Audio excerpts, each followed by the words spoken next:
കർത്താവിനെ കണ്ടെത്താൻ കഴിയുന്ന ഇപ്പോൾ തന്നെ അവിടുത്തെ അന്വേഷിക്കുവിൻ. അവിടുന്ന് അരികെ ഉള്ളപ്പോൾ അവിടുത്തെ വിളിക്കുവിൻ. ദുഷ്ടൻ തൻ്റെ മാർഗവും അധർമ്മി തൻ്റെ ചിന്താഗതികളും ഉപേക്ഷിക്കട്ടെ.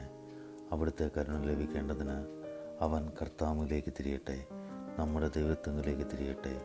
അവിടുന്ന് ഉദാരമായി ക്ഷമിക്കും. ദുരിതങ്ങളും ചിലപ്പോൾ നമ്മുടെ ജീവിതത്തെ വികൃതമാക്കിയിട്ടുണ്ടാകാം. തെറ്റുകളും കുറ്റങ്ങളും തിന്മകളും മൂലം ജീവിതത്തിൻ്റെ സൗന്ദര്യം നഷ്ടപ്പെട്ട അവസ്ഥയുണ്ടാകാം. എന്നാൽ ദൈവത്തിന് നമ്മുടെ ജീവിതത്തെ പുതുക്കിപ്പണിയാനാകും. തമ്പുരാന് വിട്ടുകൊടുക്കുക മാത്രം ചെയ്താൽ മതി.